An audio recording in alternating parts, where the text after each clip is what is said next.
हैं, कमज़ोर हैं। आपको न सिंध दरिया का आपको पता है सिंध दरिया कितना गहरा है, यहाँ मछलियाँ हैं, यहाँ क्या है, यहाँ क्या नहीं है। आप बाहर से देखते हैं तो आप इसका अंदाज़ा नहीं लगा सकते। ये जो नौजवान है ये कच्चे पक्के के शेर हैं, ये हमारे भाई हैं। ये कौन सा इलाका है, कौन सी जगह है? मौजा भाई डेरा गाजी खान समीना।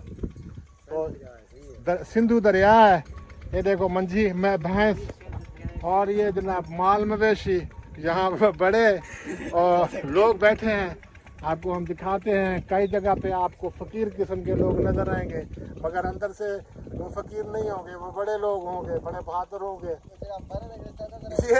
ये लोग हमारे समझ से बाहर है, आपके समझ से भी बाहर है।